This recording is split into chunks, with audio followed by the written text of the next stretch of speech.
offering a free doorbell camera with any new plan, plus free installation and low monthly monitoring plans. Smart locks, lights, cameras, and more makes Vivint Home Security the smartest way to protect your family and prevent a tragedy. Vivint is the #1 smart home service provider in the U.S. Protection is just a phone call away. Call 800-953-6693. That's 800-953-6693. Monthly service agreement required for free installation. Attention all patriots. This is Jason Hansen, former CIA officer and security expert. I have an urgent message for anyone who's concerned about their financial future. In a world filled with economic uncertainty and geopolitical turmoil, it's never been more important to have a rock-solid plan for protecting your wealth. That's why I'm inviting you to a special financial briefing this Thursday. During this exclusive summit, you'll get proven top strategies for safeguarding your hard-earned assets and securing your financial independence. We'll cover everything from diversifying your portfolio to creating a fail-safe emergency fund. Don't leave your future to chance. Call my friends at Advantage Gold today at 800-741-GOLD to register at no cost whatsoever. In today's uncertain times, it's critical to have a solid plan in place to protect your finances and secure your future. Call 800-741-GOLD now to register for this 100% free summit. That's 800-741-GOLD. Paid for by Advantage Gold. Performance may vary. Past performance is not indicative of future results. Always consult your financial and tax professional.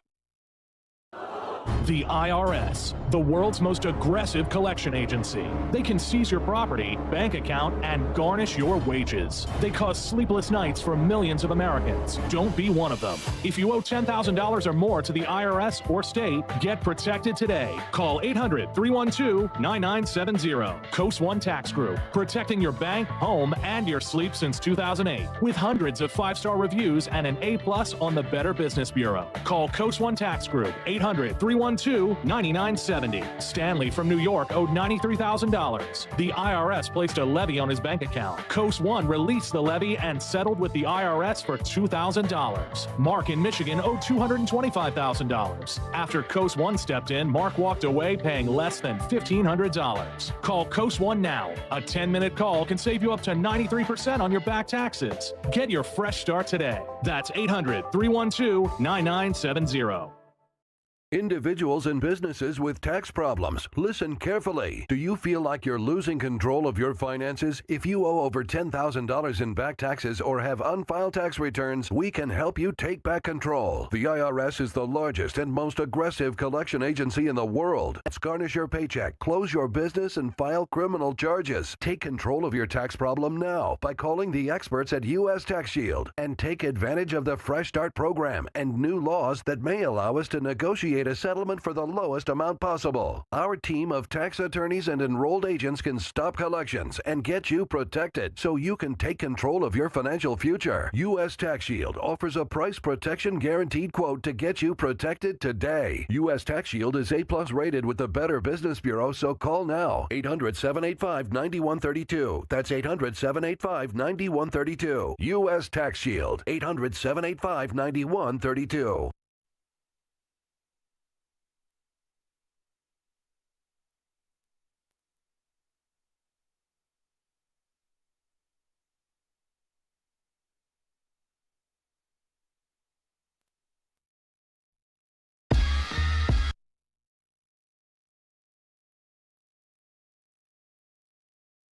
Central Texas home for sports.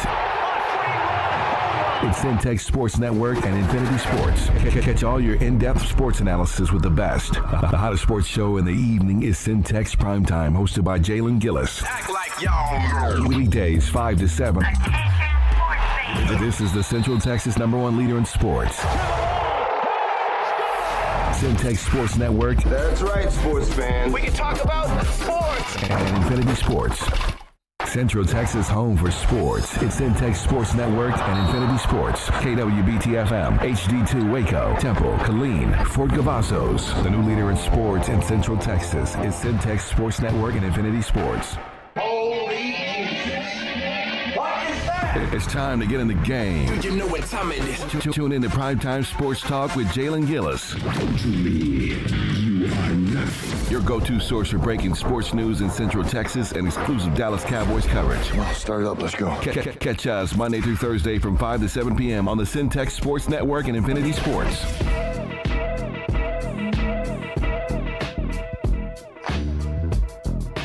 What is going on, everybody? Welcome back into another edition of Centex Primetime. I am your host, Jalen Gillis, as we are here on this Friday Eve. Wonderful Thursday afternoon we got going on right now. Football tonight. We've got basketball season continuing. World Series right around the corner, folks. It is the best time of the year if you are a sports fan. Want to thank everybody that's tuning in with me today, not only today, but all week long. We've had a lot of fun up here on the show this week, talking about a lot of different topics so far this week. And we get a chance to, on these Thursdays, chop it up about a little bit of high school football. As we like to do here on the show. As always, go over to YouTube if you want to be able to watch this content 5 to 7 p.m. weekdays. Go to YouTube, Centex Sports TV and Centex Sports Network over there and subscribe. Also hit that bell. Whether you're at the house, at work, on your way back from work, download the app on your mobile device, Centex Sports 1, so you can listen to this content 5 to 7 p.m. weekdays. We got a full house today in studio. We've got the Waco ISD legend here, Wayne Walker, in studio with us. Also today, we've got the play-by-play man and voice of La Vega Pirate football, Mr. Cedric Igahart. Fellas, what's going on? Hey. It's good to be here, man. Always good to spend time with you, bro. Yes, sir. So we'll get right to it, man. As we do on Thursday, said we like to talk a little bit about La Vega, how the last week went, what can we expect to see this coming up week. And this week is going to be their most important matchup so far this year, as they're in district play, in the middle of district play, and they've got the number 6 team in state coming in the Robinson Rockets, and they're going to duel it out this weekend. Before we get into that game, though, I want you to talk a little bit about what happened last week, man. They got a chance to play one of their rivals in the China Spring Cougars, and La Vega took care of business. Yeah, this is not the most talented China Spring team. This is basically going to be kind of like a reload year for China Spring. Mm-hmm. They're going to have to wait and get some of these kids some sub-varsity up. Just didn't have a lot of team speed. And so, that's what La Vega has in bunches. And so this was, I'm not going to say it was an easy win for La Vega, mm-hmm. but they won comfortably. This is their second week in a row winning 35-14. And, but this La Vega team still has some wrinkles that they need to be ironed out. Mm-hmm. They're still turning over the ball a little bit too much. But I think what we're going to see this Friday, I think we're going to see the two best teams in this district square off from Friday night. Because Robinson is also 2-0 in district, 6-1 overall. Coming off a playoff appearance last year. Second year of Coach Chris Lancaster, who's done a fabulous job turning that program around. So and he and Coach Hyde are actually friends. Yeah. So definitely curious to see who's going to get the victory tomorrow night. Yeah, this La Vega team has been exciting to watch all year long. We know they had that brutal pre-district schedule, but since they've got into their rhythm here, really right before district started and now going into district, they're 2-0. They get a win last week over a China Spring team, like you said, kind of devoid of talent this year going forward. Kind of a rebuilding year. They got a new coach, new system, some new things going on out there for them. Bryson Rowland still looking like Bryson Rowland out there, having 2 touchdowns, over 100 yards from scrimmage last week. I like the young kid, man. Courtney Parr at quarterback had 200 yards, 3 touchdowns last week, ran for a touchdown as well, gave him 4 total touchdowns in that game. And then they got the stud on the outside, man. Jabari Thornton went over 124 yards, 2 touchdown catches in that game as well. Who do you think is going to be that guy that can help this La Vega team do what they need to do when they come into Robinson this week, playing in a huge game this weekend? We talk about how Courtney Parr, the sophomore quarterback, he just gets better and better every week. And I think he's going to have a big role to play tomorrow night. Mm-hmm. Still trying to figure out 1,183 yards rushing. Yeah. And this is 1,183 yards rushing. Yeah. and this is only the third week of district. So Robinson can win this game. Oh, for sure. But I think that it's going to boil down to, and this is classic coach speak, who doesn't turn the ball over the most. Yeah.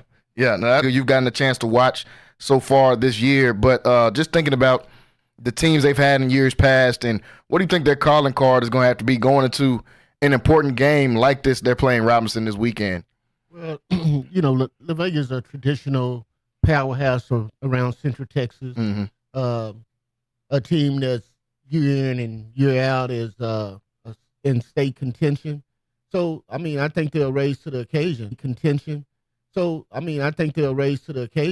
Robinson, on the other hand, is the same way. They've been in district and they battle back and forth, but La Vega has gotten the most of those matchups over the years. So I think with the team speed alone, with La Vega, their skill positions, quarterback, I would give them the edge.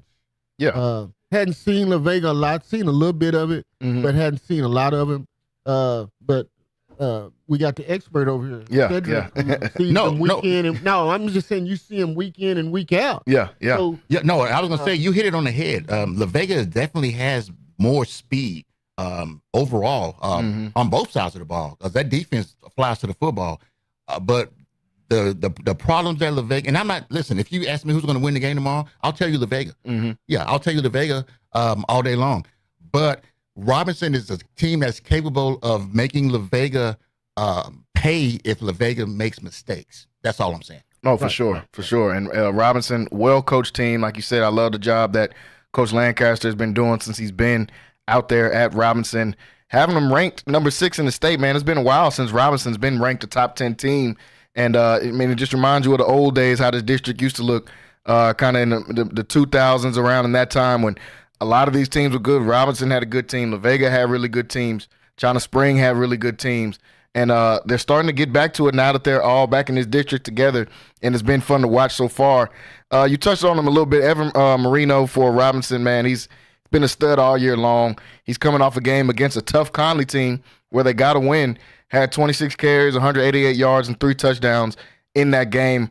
They also have a young QB, Bryce McCurdy, out there for Robinson. He had a couple touchdowns in that game against Conley as well. What are going to be some of the keys? And we don't want you to give too much away. We know we got La Vega pregame tomorrow, so make sure you guys getting ready to tune in for that. That'll be at 6:30, I believe. Said and Roy, they'll be holding it down on the pregame show tomorrow. But what are some of those keys on the defensive side of the ball? We know they got guys like the other Rowland kid, Caden Rowland, out there on defense. Mm-hmm. They got Broderick Scott, who's coming off of a monster game last weekend, 15 tackles, 2 sacks, 2 tackles for loss, and a caused fumble. So he's coming off of a monster game. What are going to be some of the keys for that La Vega defense to get some stops against Robinson tomorrow? Yeah, I think what you're going to need to see La Vega do on the defensive side of football is play good assignment football. These guys are used to just kind of pinning their ears back and rushing to the ball. You have to be a little bit more disciplined when you play Robinson, because they do a little bit of the misdirection stuff. Mm-hmm. And their offensive line is very sound. Yeah. But if La Vega gets off to a fast start, like they did against Gatesville, because Robinson is kind of like Gatesville, except Robinson does what Gatesville does better than Gatesville does it. Yeah. Yeah. That makes La Vega is a team. If they get off to a fast start, Robinson it's going to cause Robinson to kind of get out of their comfort zone there and shy away from the run a little bit. Now, I'm not saying that they can't throw the football, but they would prefer to run the ball more than they would want to throw the ball. So if we can see La Vega get out to a 14-0 start like they did against Gatesville, it's gonna definitely play into the Pirates' favor. Yeah, definitely. And you hit it right on the head, man. This is a team that they prefer to run the ball. They can throw the ball. Bryce McCurdy, the young QB, is capable of throwing the ball, and he's had success this year. But even he likes to run it. So when you have 2 guys like that are more running minded, it's going to be a lot for that front 7 of La Vega to come out here, and it's going to be a lot on them to come out here and dictate how this game is going to go. So, folks, that is tomorrow. I cannot wait to be able to watch that game. That is La Vega taking on number 6 Robinson tomorrow in a district matchup. You can catch all the action right here on Centex Sports Network. You can go right on the YouTube to be able to watch. You can listen here on Infinity Sports Radio Central Texas, and also you can listen on the dial on 94.5 FM as well. If you're in your car and you don't want to try to be looking over at your phone trying to see what's going on, you could just turn on the radio and be able to listen to it. Sad and Roy will have all the coverage out there for La Vega versus Robinson. Pregame is at 6:10 last week. They've got one of the most highly recruited players in Central Texas last week. They've got one of the most highly recruited players in Central Texas, or in Texas in general, with London Smith out there. ISD, you're in the WISD Hall of Fame as well. What can you expect when you see these type of games? We know Waco High is on a downtrot right now, but still, this is a rivalry game that means a lot to not only the team but to the fans as well. Well, when you play these type of games, you have to throw the records out the window. This is about pride. This is about what part of town you live in, what school you go to. So you gonna get guys out there like busting their butts playing ball, regardless of the record. Sure. But I would get an edge to University. I think University has found something over there with the quarterback, running back. Like I say, their skill positions, and now they kind of got a taste of winning. So when you get a taste of winning, it's like that Lay's potato chip. You don't get one. You want to keep eating them. For sure. So, I would get an edge to University, but I think it's going to be a competitive game to start off because that's just the way it is. It's hype. It's hype. Is you playing for the north side? I'm playing for the south side. Yeah. We're in the same city, so you want bragging rights. So it's going to be a highly contested game, but I get an edge to University, and I think Waco High hang in there for the first half, and then the second half, University will take off. Yeah, and I totally agree with that assessment 100% for the same reasons as you said it. These don't act like these kids don't know each other. Oh yeah, you know what I mean. Yeah. We're in the same city, but this is about bragging rights. This is about like Wayne said, North Side versus South Side. Yeah, let's just get it on and see who's going to come out on the right side of the outcome. Yeah, I think Waco High does kind of hang in there for the first half, just on pride alone. But University is far more talented than Waco High is. I think overall, it's always comes down to the best team ends up winning pretty much every time. Yeah, and I'm agreeing with you guys. I think it's going to be a competitive game, especially in the first part. I'm excited for the atmosphere of the game, man. It's always great when you see in both sides come out. People from all over the city are going to be at this game tomorrow. So I'm excited to be able to see what they're going to do out there. And like you guys, I got University in this one. University is definitely more talented than Waco High at the moment right now. And University, I'm looking for them to make a big run. They got to get healthy. They've got a lot of injuries right now that they're battling with some of their running backs, with the London Smith kid who's been battling some injuries. So they've got to get healthy. But I'm expecting for this University team to be able to make a run as we get further and further into the season. So yesterday when we were talking about the show, Sed brought an idea to the table talking about, since we have this historic matchup with Waco High and University, to talk about who are some of the legends in Waco ISD football history. Obviously, we have one of them sitting right here. Absolutely. So we want to get his opinion on this. And I want to get both of you guys' opinion on this, man. Who are some of the guys that come to mind if you had to do a Mount Rushmore or top five, however you want to put it, just some of the guys that come to mind when you think about over the years, the great athletes that Waco ISD has put out over the years. The way that I framed, before I let Wayne speak, the way that I framed the question is who is on your Waco ISD football Mount Rushmore? That's four heads. Yeah. It's a lot of people to choose from, too, in this list. Yeah. It's tons of people to choose from, so much talent. Man, I really never thought about that, but if you ask me about that list, I can tell you two. I can tell you two that I'm going to put at the top of it all, and one of them got a gold jacket. Yeah. So LaDamian is definitely going to be at the top of that. For and sure. Derek Johnson is going to be right there. First two names I thought of as well. Those are the two that I can give you. Everybody else, you can kind of pit them in together. Lewis Fight was a great high school running back. Man, yeah. He didn't have those accolades in college, but as far as running back in Waco and what he did in high school, you had to put him up there as well. So, but my top two is definitely going to be LaDamian, and then I'm going to put Derek Johnson right there with those. Oh, yeah. Yeah. So, when we talk about that, I never talk about myself and put me up there. I'm just blessed to have been able don't act like you're not in the running. but just blessed to be able to be in the Hall of Fame and to be talked about still today is a blessing. So, man, but those two guys, definitely. One from university, one from Waco High. Yeah, and that's a perfect way to put it. Say, who are some of the names when you think about just, man, like so much talent has come out of Waco ISD since the 70s on up. Honestly, it's been the cream of the crop as far as talent wise, especially if you're going from 80s to early 2000s, just in that 20-year period. Yeah. So many great football players. Who are some of the names you think of? Okay, I'm going to be honest with you. My background is a journalist. So as soon as I knew we were going to talk about this, I sent out some questions and did some interviews. Yeah, okay. And I got a lot of responses. Shout out to all my peoples. Yeah. Totally agree with Wayne. You got to start with LT and Derek Johnson. Oh, yeah, sure. And then Lewis Fight, I think, has to be on there. Lewis Fight, his senior year, 2,532 yards rushing, 26 touchdowns, and didn't play until the fourth quarter a whole lot. Yeah. What Lewis Fight did as a Waco High Lion was just phenomenal. I don't think we're ever going to see that again. Yeah. So those three for sure. Mm-hmm. Now, when I'm releasing the results of my poll here, Wayne Walker didn't make the mountain, but he was definitely firmly in fifth place. Yeah. And then this is not my assessment, because I would put Wayne on there. Yeah. Oh, yeah. I would definitely put Wayne on there. But the person who came in fourth place, and this is somebody that I just kind of forgot about this guy, Walter Abercrombie. And Alfred Anderson. Alfred Anderson. Alfred Anderson. Guys, if we're talking high school football. Oh, yeah. Definitely cream of the crop type running backs. Classic workhorse type running backs.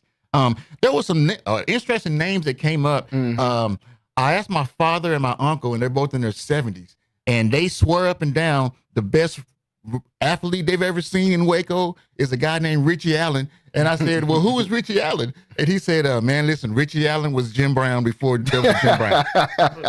and I believe that. Because both these guys played, these guys started on varsity as sophomores. So these guys played at a high level. So for them to give such high praise, so shout out to Richie Allen if you're listening. Some of the names that came up, going way back. Of course, Walter Napier was one of the first guys to go pro from Waco. And I'm good friends with his son, Ed Bell. Ed Bell was drafted in the 9th round in 1970 by the Jets, and he played 86 games. Eddie Bell. He just missed that Super Bowl Jets run. Okay. With Joe Namath, but he came right afterwards. So he made a nice career. Dwight Johnson. Kwame Cavill, LaCurtis Jones, Brian Mitchell, Gerard Bickham, Ted Long, LaMarcus McDonald, Kiefer Chatham, Reggie Miller, and then a couple of youngsters got a little love. Donovan Jones at Midway, and Bryson Rowland at La Vega. Hey man, I like a lot of the names you said on there, and man, like I said, from that 70s to early 80s to going into like the late 90s, early 2000s.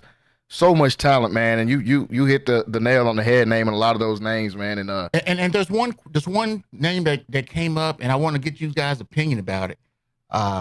Lynn Elliott.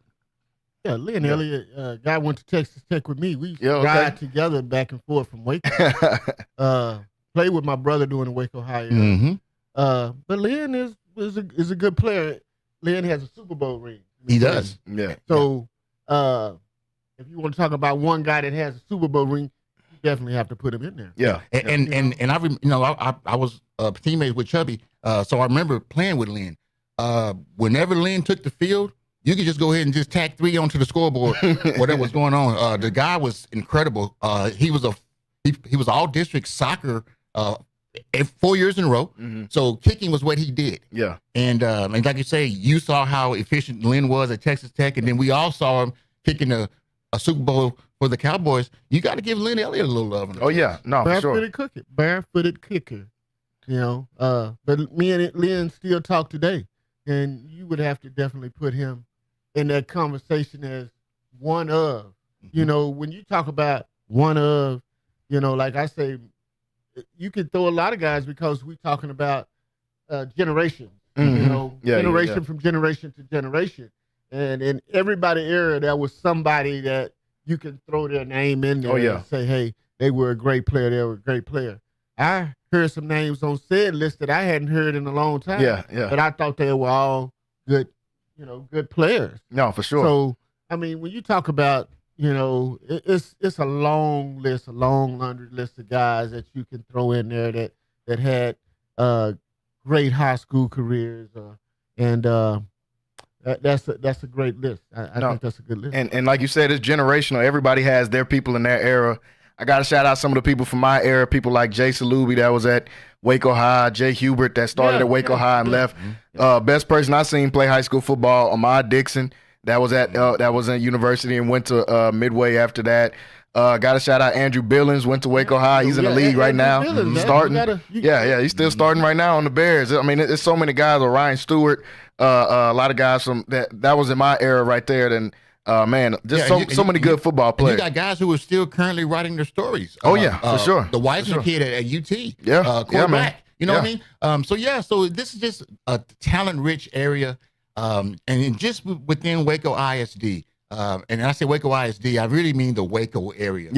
So I'm talking about Conley, and I'm talking about La Vega, and I'm talking about Lorena, John Henry. You know what I mean? You know, just great talent in this whole Waco suburban area. Mario Kinsey. There you go. Because I went to a high school game. I was playing football in Canada, and I went to a Conley La Vega game, and it was that. And I've never seen anybody pass the ball like Mario. Man. You know, during that time. And I'm like, man, this guy here is a college quarterback. And he was. You know, highly recruited, but he was one of those players. If you're talking about Central Texas, you know, overall, man, it is too many to name, to be honest with you. Yeah, way too many to name. He was cold at basketball, too. That's the crazy part. Like that made it he was so good. He was a crazy good athlete. Man, so many good athletes, like both of you guys just said, has come out of this greater Waco area. Folks, if we left any names off, jump in the chat on YouTube or on Facebook. Comment some of the names you think of the people that we should have named here. But we touched a lot of names in this segment, just talking about some of the great tradition that's come out of football, not only like said in Waco ISD, but just the greater Waco area in general, man. There's been so much talent. And like you said, still guys writing their story right now. The Wiseman kid that's at Texas that's starting right now, running back. I mean, there's so many guys just spread out across the nation just from this area that are playing at the next level and playing in the NFL as well. So like I said, go in the comments on YouTube, drop some names if you guys think we left some names off. Go on to Facebook as well, Centex Sports Network on Facebook. You can jump in the chat on there and drop some of those names. Folks, we're going to take a quick break. When we come back, got to talk a little bit of college football. And you know we got to ask Ed about the Eagles before he gets off of here. So y'all stay tuned. Stay locked in right here on Centex Primetime. We'll be right back after this. Central Texas home for sports. It's Centex Sports Network and Infinity Sports.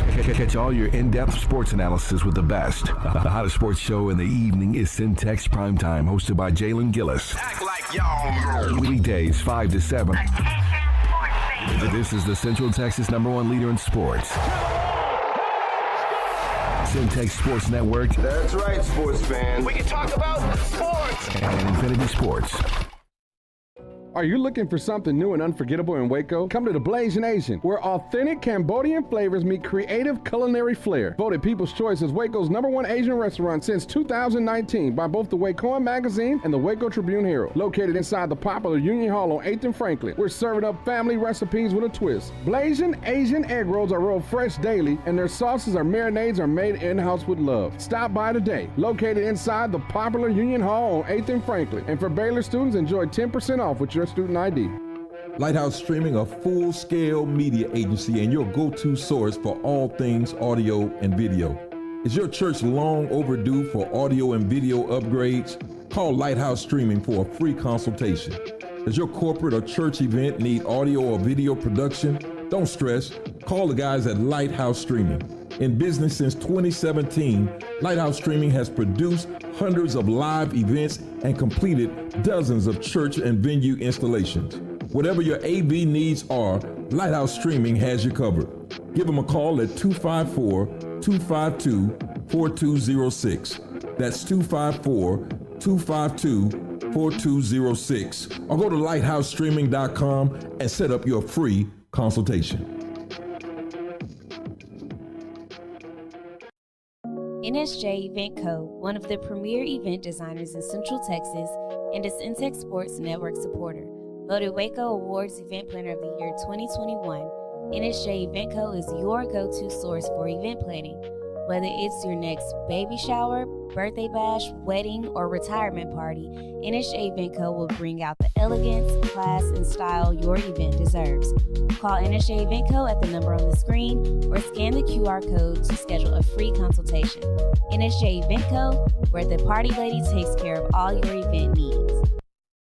The East Waco Empowerment Project, along with City Center Waco, is hosting WeBo, Workshop and Business Opportunity, to help create more entrepreneurs. Business owners like Aniceto Charles of True Jamaica Restaurant and Carla Dotson of Boardwalk on Elm attended WeBo to develop their business ideas into successful Black-owned businesses right in the heart of East Waco. WeBo can also help you turn your side hustle or business idea into the next thriving Black-owned business in our community. If you would like to attend this 10-week intense entrepreneurial workshop, go to WeBoWaco.org. That's WIBO Waco.org. Space. Central Texas home for sports. It's Centex Sports Network and Infinity Sports. KWBT-FM, HD2 Waco, Temple, Killeen, Fort Cavazos. The new leader in sports in Central Texas is Centex Sports Network and Infinity Sports. This is live from the Centex Sports Network and Infinity Sports Studios. That's right, sports fans. About to show these boys how we do it. You ready? Tune in to Primetime Sports Talk with Jalen Gillis, your go-to source for breaking sports news in Central Texas and exclusive Dallas Cowboys coverage on the Centex Sports Network and Infinity Sports. What's going on, everybody? Welcome back in the Centex Primetime here on this wonderful Thursday afternoon. Still joined here in studio with Wayne Walker and Said Eigelhart. Just got done talking some high school football. Make sure you guys get ready for the La Vega versus Robinson game tomorrow evening. Pre-game is going to be right here on Centex Sports Network and on Infinity Sports Radio. Also on 94.5 FM. That pre-game will start at 6:30, so make sure you're ready for that. Those guys will tell you the keys to the game, let you know who's going to come out victorious in that awesome district matchup that we got on tomorrow. Here in the last part of hour number one, I want to talk a little bit about some college football, fellas. It's been a crazy last couple of weeks in college football. We've seen Texas fall from grace at number one. Didn't fall too far. I think they're back at number 6 right now. We've seen Oregon jump up now to number 1 in the nation after they were able to get a win over Ohio State. Georgia right back where they left off. They're back at number 2 in the nation. Before we talk about the AP, I want to ask about that Georgia and Texas game and you guys' opinion. What do we have to? How do we evaluate Texas now? We know they had some good games. They played an Oklahoma team that was ranked at the time. They played a Michigan team that was ranked at the time. Even though it turns out Michigan isn't who we thought they were at the beginning of the year. They still went out there and took care of business in the big house in Ann Arbor. But their first real competition and first real SEC challenge was this last weekend against Georgia. Even though Texas was at home, Georgia came out there and dominated. I said earlier in the week, man, the Texas offensive line that we all thought was the best and still might think is the best in the nation got whooped. I mean, just straight up and down, they got beat down by this Georgia front seven.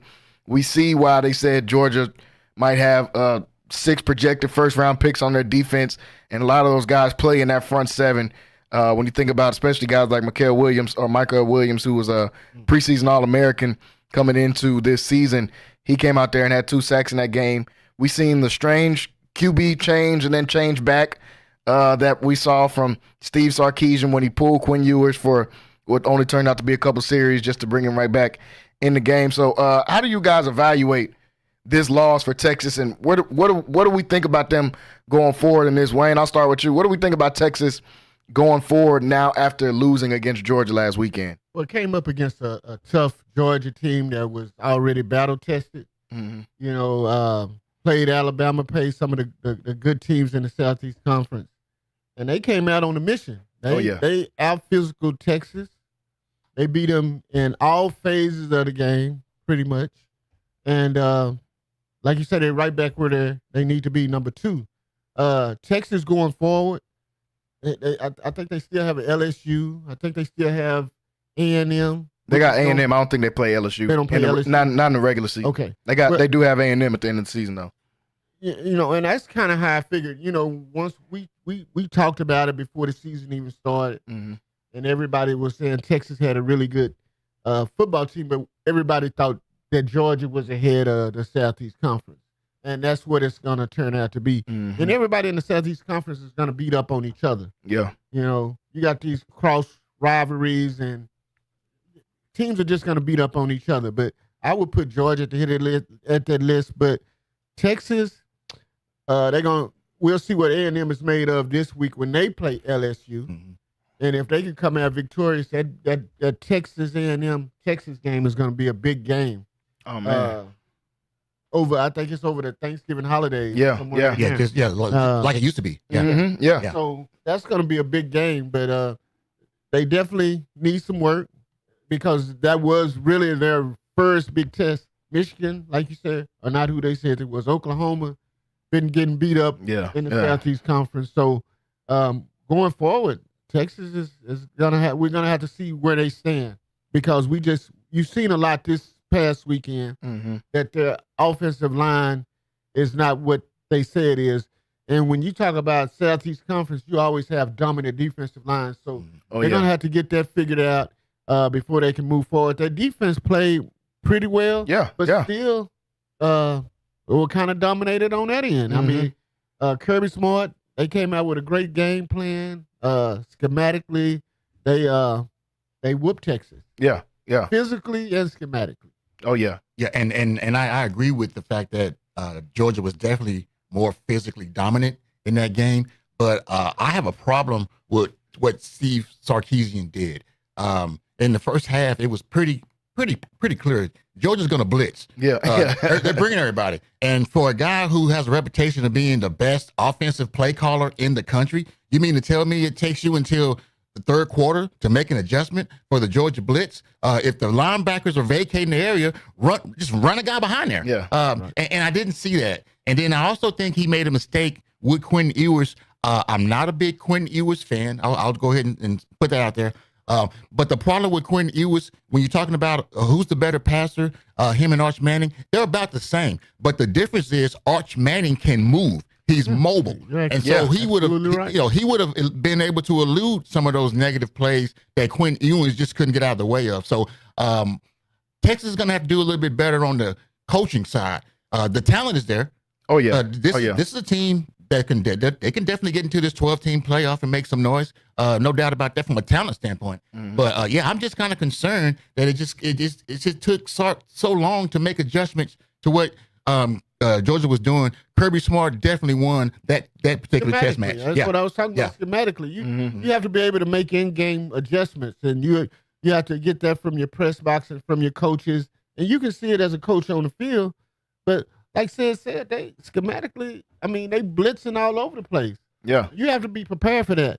And if you're not, you go in, you make in-game adjustments, or you go in, you make halftime adjustments, and you come back and you know how to combat that. Yeah. Say, hey, we're not going to let them do that to us. Like he said, man, wherever that linebacker blitz from, wherever he vacates, throw him in right there where you run a route right where he vacates. Yeah. And that solves the problem. But like he said, schematically, they got whooped. Yeah, they got whooped. They didn't make any adjustments. Kirby Smart, I coached him in this game. I think that was clear, really from the start to finish of the game. That's why they got out to that 20-0 lead that Georgia ended up getting. And said you hit the nail on the head, man. When you have that blitz, not only do you have to run somebody behind them, but there's a reason that the last 5 years, the recipe for beating Georgia has been a mobile quarterback. Somebody like Jalen Milroe, who's had success over Georgia 2 years in a row now, because when you're running that cover zero, not only is that drag route going to be open, but no one's going to be spying the QB, and you can break off those 15, 20 yards. Like we seen Arch Manning when he played the one series he played, he broke off a 21-yard run because of that. We're sending all these guys from the edge. Once you find that running lane, there's not going to be anybody there for at least 10 to 15 yards. So I expected to see more of Arch Manning once they made that change. I'm not a fan of switching quarterbacks and then switching back because now you messed up two guys' confidence. You messed up your starter's confidence because you benched him, and then you messed up the backup's confidence because you put him in there and then ripped him right back out after only giving him 2 series. So I wasn't a big fan of that. So Texas, and I understand that the old rule is a starter can't lose his job due to injury. I get that, but this was not about it should have been about playing the quarterback that gave you the best chance to win. And you're right. Arch Manning was that guy. Yeah. And the biggest disrespect that you can show an offense is to blitz them. Do it 2 times or 3 times a series. Yeah. As a receiver, as a quarterback of his offensive unit, that's the biggest disrespect that anybody can give you. Yeah. We're going to bring it. We're going to see if you can beat us. We bring in a house. Yeah. So now you got guys that have to try to get open. You have linemen that have to protect. Yeah. You have a quarterback that has to get the ball out and make the right reads. So that's the biggest disrespect you can show an offense is to blitz them over 75% of the time. Yeah, and the whole time they're being blitzed, Sarkisian's got these receivers running these long routes downfield. What are you doing? You don't have time for that. No. You don't That's have exactly time. what happened. That's 1001, 1002, and 1003. Get that thing out of there. You got to get it off. That's quick game. You go to your quick game once. You go to your blitz game, but you have to have blitz breakoffs. You have to be prepared for any blitz that a team can show you. But the biggest disrespect that a team can show you is to blitz you 75% of the time during the game. That's as a receiver. I mean, they was hot on the outside because that's man to man. Yeah, that's man to man. They zone behind it a little bit, but most of the time it was just straight up in cover your zero, face, bump and run, man to man. Mm-hmm. So you have to be able to beat that, and that's the biggest disrespect that you can get as a receiver. Somebody gonna hold you the whole game, man to man. Great point. Yeah, because now you've given out a formula. Yeah, you looked unbeatable those first 6 weeks. Now it's a copy. The NCAA just like the NFL. It's a copycat league. Yeah. Now that you put out the formula on, just like we've seen Alabama, Vanderbilt put out a formula to beat them. Tennessee comes out and does virtually the same thing and beats Alabama. Once teams get a formula out on you, if you don't make those adjustments, that's what we're going to see from Vanderbilt this weekend when they play Texas. Right. And we sure going to see it against A&M in that last game of the week because we just talked about the front sevens in the SEC. That's the best part of A&M's team is that front seven and that front four for sure. Yeah. And listen, Texas is in a very dangerous spot this weekend because this is a Vanderbilt team that knows how to knock you off. They beat Alabama. You know what I'm saying? Number 25 in the country. Yeah, so Sark and company, they can't come out with this poor coaching scheme. They got to come out and make sure they got all the X's crossed and all the O's circled. You know, they have to do a better job with their play calling. And they have to do a better job making adjustments because Vanderbilt is going to come out with like you say, the same game plan they had against Alabama, which is the same game plan Tennessee used last week to beat Alabama. Yeah. Texas this is a big game for Texas. It really is. Yeah, it's a huge game for Texas. They got to come out here.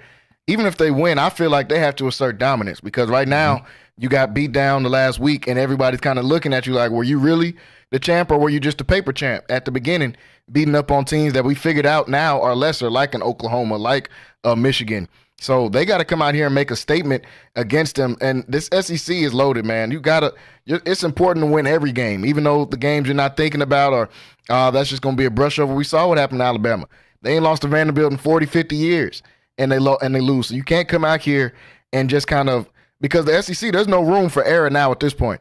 There's 6 teams right now in the SEC that are 6-1. There's no more room for error because even the teams that we didn't expect to be at the top, A&M right now, the only undefeated team in the SEC, and they got a tough game this weekend against LSU. LSU, who's sitting at 3-0, also in the SEC, they're both 6-1. You got Georgia in there. Tennessee is 6-1, and now they have a great win over Alabama. There's no room for error in this SEC, so 2 losses, and you might be out, especially when you're talking about the SEC championship game. So Texas, this is going to be a tough thing for them. And say you came on here last week and told them sometimes Steve Sarkisian gets a little too cute on offense, maybe a little too much motion, a little too many flares out here. Maybe sometimes it's about just calling the right play, running those routes behind those linebackers when they're blitzing. The simplicity things that makes football. So I'm excited to see how this SEC turns out. There's some monster games this weekend.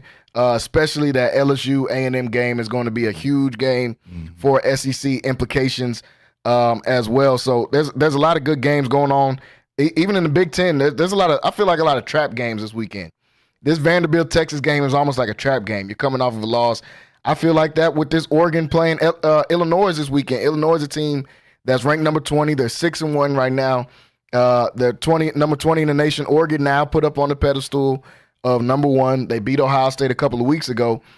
This is not a team at the beginning of the season that you circled this game on the schedule like we got to bring our hard hats. But now looking at it, this is a game that's going to be tough for them in this. And I said it with Rocky the other day, man. I don't know how these teams are going to break up these conference championship games.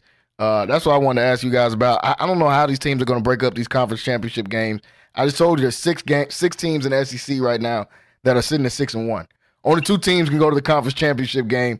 The Big 12 is virtually the same right now with about 2 or 3 teams, 4 teams right up there at the top: Kansas State, BYU, Colorado, and Iowa State, who is undefeated right now. ACC, the same problem.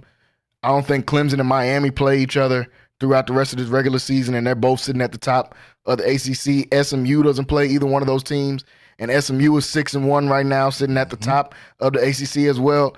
How do y'all feel about how are they going to break up these conference championship games? 'Cause I have no idea how they're going to be able to do it. Well, that's the problem you get when you build these super conferences. Exactly. Exactly. You got 14, 15 teams in your league, and everybody's not playing one another. Mm-hmm. So it's difficult. And then you got 2 teams, and they beating up on each other, and they giving each other losses. And so now you got to go with strength of schedule, or you got to, and then you got 2 teams that's gonna have the same record at the end of the year, and they hadn't even played each other. Yeah. So then you go by strength of schedule or how bad they beat Common opponents. A common opponent.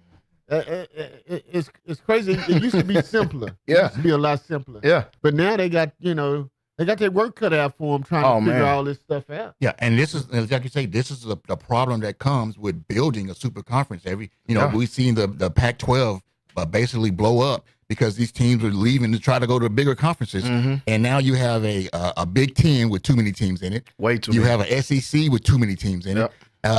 Even the ACC doesn't necessarily have too many teams because they're still kind of top heavy. Which makes it easier to determine who's going to win it. But I miss the days when conferences had teams that were just top heavy, 2 or 3 teams clearly, and then let those 3 guys fight it out. But yeah, when you got 6-1 teams in what people are probably the most respected conference in the country. I'll put it that way. Yeah. I won't say the best, but it's definitely the most respected. Yeah, you can say the best. They're the best. No doubt. You can say the best. Nobody get mad at me. I know this is Big 12 country, so I didn't want to talk about it. There's no disrespect to the Big 12 or Southwest Conference because I played in it. But when you talk about Southeast Conference football, you talk about the power of power. Yeah. Mm-hmm. Yeah. So, they got a problem on their hands, Jalen. I don't know how they're going to sort it out. You only have a handful of games left on the schedule, and then when you have all these top teams with the same record not playing one another, that's a problem. It's a huge problem, and that's exactly what happens, like you guys said, when you build these super conferences. Because not only that are they going to have a problem, they earning their money this year. Because the college football playoff committee is going to have a problem. Do you leave out a potential 10-2, 10-3 Alabama if Georgia and Texas are both have 1 loss on the season, or maybe 2 losses on the season, and Alabama comes up with 3? Do you leave them out? Do you stick in a Boise State who's going to win their conference that's got 1 loss? Do you stick in a? Well, my understanding is every conference winner gets a spot somewhere, right? Yeah. They get that's 4 right there. So Boise ain't got to worry about it. Army ain't got to worry about it. Well, I think it's just Power 4. I think the Power 4 is going to get an automatic berth. Oh, just Power 4. Yeah, just Power 4 get an automatic berth. The thing about it is they thought they were solving that when they added the 12-man playoff. No. From 4. Mm-hmm.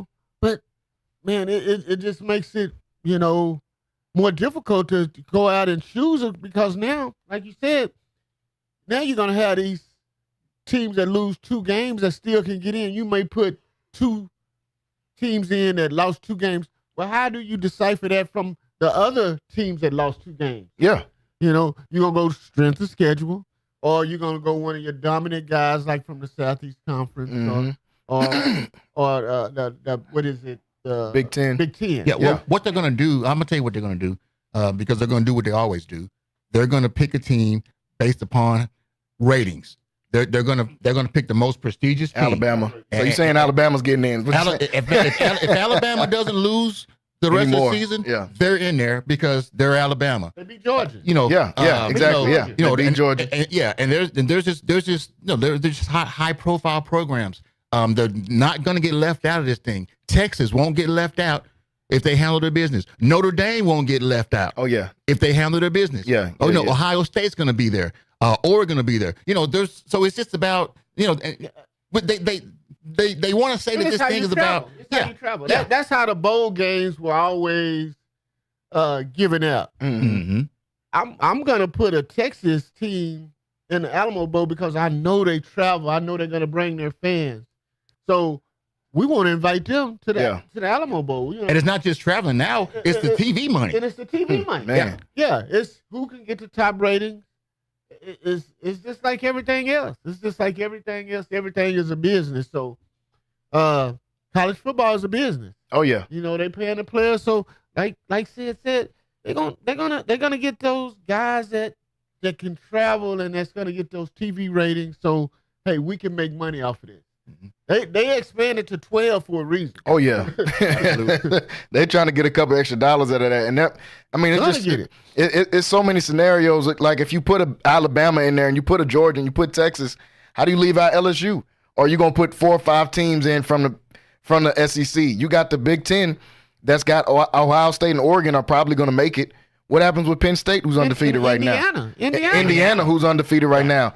There's a scenario where Clemson and Miami go to the ACC championship, and SMU, even if they win out, doesn't make the ACC championship. Do you leave them out if they're 12-1, sitting at the end of the season? Yeah, you do.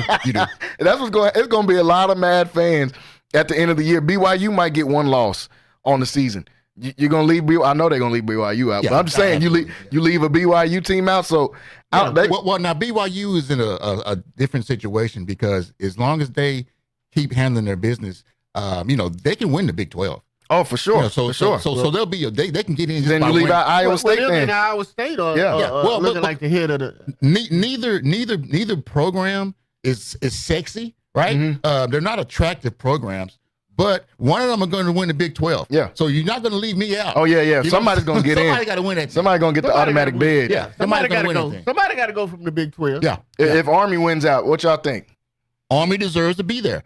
If they – okay, listen. Them and Navy both undefeated. I'm just picking Army because I like their offense a little better. Army is – and this is for my gambling listeners. Yeah. Army has covered the spread every week this season. That's a good football team. Oh yeah, you understand what I'm saying? Yeah. And they come with this premise with this this college football playoff. They come with the premise where we're going to determine who the best team is in the country, and we're going to do it on the field. Well, if that's what you're really going to do, you can't leave Army out. Yeah, I mean, I don't.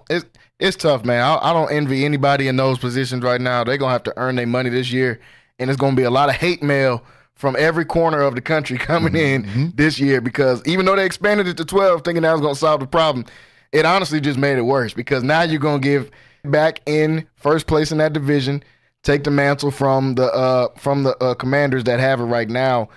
What do you think about this Eagles team and how they're rounding in the form? They just got last week's game against the Giants. That was not Eagle football. That was the revenge game for Saquon Barkley. Just load Barkley up and let him, you know, do what he do, and so he can just kind of say, yeah, you see what y'all let walk away from me.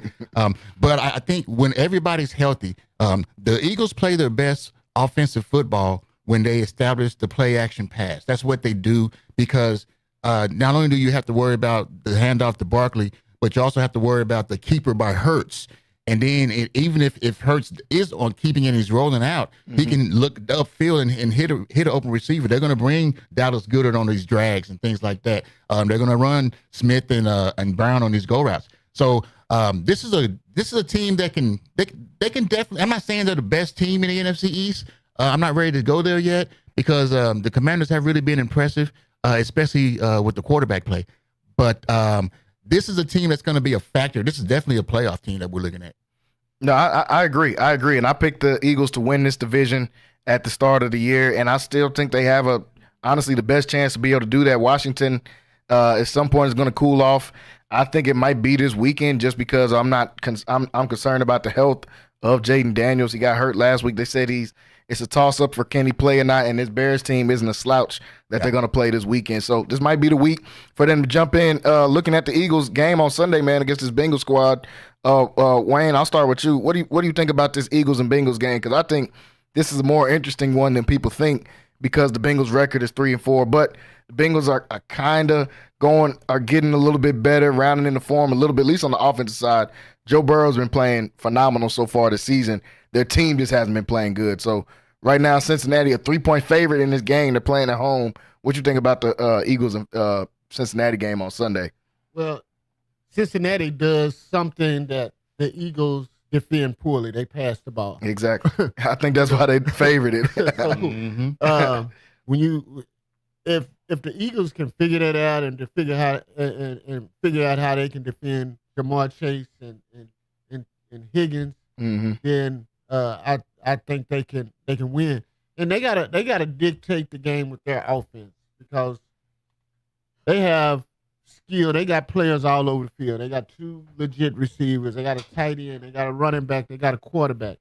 So they're elite at that position. They got a good offensive line. So what they need to do is they need to be balanced on offense where they can run and pass the ball and keep Cincinnati offense off the field. And if they can do that, because Cincinnati's defense is not elite defense, so if they can control the game with their offense, then they'll be okay. I give the edge to the Eagles, to be honest with you. And that's exactly what I was thinking. They're going to have to come down with some ball control. Yeah. So expect Saquon Barkley to run the ball 20 times on Sunday because, just like Wayne said, we have a very, very poor secondary. Extremely poor. Yeah. I could probably go out there and complete a pass on these guys. But so what you don't want is Joe Burrow with a lot of possessions in this game because of, not only is he a major star, but also Jamar Chase and T. Higgins very effective. They've even started using the kid out of Harvard. I can't say his name, but it starts with an I. Oh yeah. I'm not gonna butcher his name. I'm not gonna butcher his name. I know you're talking about. Yeah. But Joe Burrow knows how to hit his targets. So you want to keep Joe Burrow on the sideline as much as you can. So I expect the Eagles to come out with a ball control game plan because the last thing you want to do is get into a aerial shootout with Joe Burrow. Yeah, that's the last thing you want to go and do. And even though Jalen Hurts is playing better with his weapons out there with A.J. Brown and Smitty being back out there as well, Joe Burrow's been playing great football so far this year, even though his team hasn't lived up to how he's been playing. But he's already at 1,800 yards, 14 touchdowns, and 2 picks. So he's playing phenomenal football, and I think that's why they have him favored in this one. I still like the Eagles in this game because I just do not trust that Cincinnati defense at all. They've been playing porous all year long, and I think if the Eagles can control the ball, like you just said, and give the ball to Saquon Barkley like they did last week, I think they'll have a decent chance in this game. On the Facebook, we had some comments on here. Y'all know Rocky was going to have something to say. He was talking about this this college football playoffs that we just got done talking about. He said he doesn't think more than 2 teams per conference should appear in the playoffs. He also said he can pick 8 out of the 12 teams right now that are going to end up making it. So, Rocky, let us know, man. Who's the 8 teams that you picking that's going to automatically make this college football playoffs as we talk about it? But Seb, man, I want to appreciate you for jumping on here with us as always, man, on these Thursdays, breaking down some Vega football. Definitely excited for that game tomorrow as they play Robinson. We'll have you back on next week as always, and we'll chop it up about if these Eagles end up getting this win against Cincinnati or not. Yeah, I'm taking the Eagles and the points. Okay, you give me the points against Cincinnati, I'll take the Eagles and the points. Yeah, and just wanted to remind everybody that tomorrow night 6:30 we'll have the La Vega High School pregame show. For sure. Make sure you guys get ready for that. It'll be on the dial on 94.5 FM. It'll be on Infinity Sports Radio, Central Texas, and it's going to be on Centex Sports Network on YouTube, so you can't miss it. Make sure you tune in tomorrow. La Vega versus number 6 Robinson. That's going to be a game with a lot of district implications.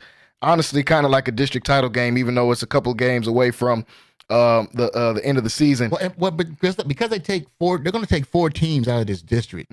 So the winner of tomorrow night's game is pretty much guaranteeing themselves a playoff spot. Yeah. So that's a lot of implications on the game, even though it's early or not in the postseason. Yeah, it's early in district play, but a lot of implications on that one. So, folks, we're going to take a break. We're going to come back for the top of the hour here in hour number 2. We're going to talk a little bit about the NBA season just starting, and we'll break down some more of these NFL games here in hour number 2. Stay tuned. Stay locked in right here on Centex Primetime. We'll be right back after this break. Texas home for sports. It's Centex Sports Network and Infinity Sports. Catch all your in-depth sports analysis with the best. The hottest sports show in the evening is Centex Primetime, hosted by Jalen Gillis. Act like y'all. Weekdays 5 to 7. This is the Central Texas #1 leader in sports. Centex Sports Network. That's right, sports fans. We can talk about sports. And Infinity Sports. Are you looking for something new and unforgettable in Waco? Come to the Blazing Asian, where authentic Cambodian flavors meet creative culinary flair. Voted People's Choice as Waco's #1 Asian restaurant since 2019 by both the Wacoan Magazine and the Waco Tribune Herald. Located inside the popular Union Hall on 8th and Franklin. This agreement required for free installation. And their sauces or marinades are made in-house with love. Stop by today. Located inside the popular Union Hall on 8th and Franklin. And for Baylor students, enjoy 10% off with your student ID. Lighthouse Streaming, a full-scale media agency and your go-to source for all things audio and video. Is your church long overdue for audio and video upgrades? Call Lighthouse Streaming for a free consultation. Is your corporate or audio or video production? Don't stress. Call the guys at Lighthouse Streaming. In business since 2017, hundreds of live events and completed dozens of church and venue installations. Whatever your AV needs are, Lighthouse Streaming has you covered. Give them a call at 254-252-4206. That's 254-252-4206. Or go to lighthousestreaming.com and set up your free consultation. NSJ Event Co., one of the premier event designers in Central Texas and a Centex Sports Network supporter. Voted Waco Awards Event Planner of the Year 2021, NSJ Event Co. is your go-to source for event planning. Whether it's your next baby shower, birthday bash, wedding, or retirement party, NSJ Event Co. will bring out the elegance, class, and style your event deserves. Call NSJ Event Co. at the number on the screen or scan the QR code to schedule a free consultation. NSJ Event Co., where the party lady takes care of all your event needs. The East Waco Empowerment Project, along with City Center Waco, is hosting WeBo, Workshop and Business Opportunity, to help create more entrepreneurs. Business owners like Aniceto Charles of True Jamaica Restaurant and Carla Dotson of Boardwalk on Elm attended WeBo to develop their business ideas into successful Black-owned businesses right in the heart of East Waco. WeBo can also help you turn your side hustle or business idea into the next thriving Black-owned business in our community. If you would like to attend this 10-week intense entrepreneurial workshop, go to WeBoWaco.org. That's WIBO Waco.org. Space.